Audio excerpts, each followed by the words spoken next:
आज Doubtnut app download करें। Doubtnut पर अपने सभी गणित, रसायन विज्ञान, भौतिक विज्ञान और जीव विज्ञान के डाउट्स का करो सफाया।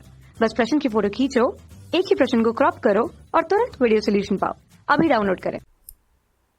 प्रश्न है, निम्नांकित का मान वितरण या बंटन नियम से ज्ञात कीजिए। हमें इस प्रश्न में दो प्रश्न दिए गए हैं जिनका मान हमें वितरण या बंटन नियम से ज्ञात करना है। पहला प्रश्न है 5 गुणा 8 प्लस 8 योग 7। दूसरा प्रश्न है 9 गुणा 7 योग 5। अब हम पहला प्रश्न देखते हैं।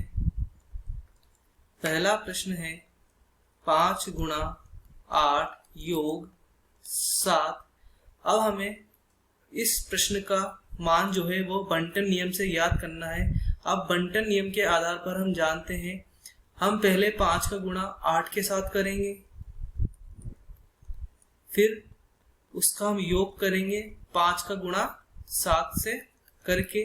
इसका मतलब क्या हुआ, हमने यहाँ पर वितरण नियम यूज किया और उस नियम को यूज करके हमने 5 को पहले 8 से गुणा किया, फिर 5 को 7 से गुणा किया। इससे हमारे गुणन की प्रक्रिया आसान हो गई। फिर हमने उन दोनों को योग कर दिया, क्योंकि हम जानते हैं 5 गुणा 8 कितना होता है 40, 5 सत्ते कितना होता है 35। अब हम इन दोनों का योग कर देंगे, मतलब कितना आएगा 75। तो ये हमारा क्या होगा इस प्रश्न का उत्तर।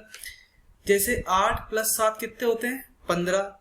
तो 15 का पहाड़ अगर हर किसी को याद नहीं हो, 15 पंचे 75 होते हैं, तो हमारा आंसर सही है। तो हमने 15 को अगर हमने 8 प्लस 7 में बांट दिया, उसका वितरण कर दिया, इससे हमारा गुणन क्या हुआ आसान हो गया। इसी प्रकार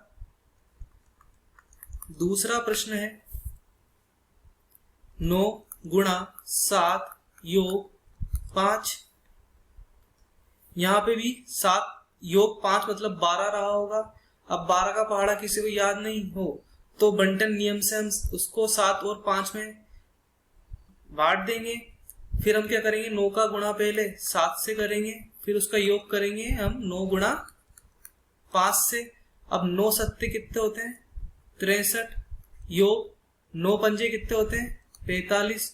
अब हम 63 और 45 का योग कर लेते हैं, 3 5 8 6 4 10। तो ये कितना आ जाएगा 108। तो इस प्रश्न का उत्तर क्या हुआ 108। यही क्या है हमारा बंटन नियम। कक्षा 6 से 12वीं से लेकर नीट, IIT, JEE वो एडवांस के लेवल तक 1 करोड़ से ज्यादा छात्रों का भरोसा। आज ही डाउनलोड करें डाउटनेट ऐप या व्हाट्सएप करें अपने सारे डाउट्स 8400 400 400 पर।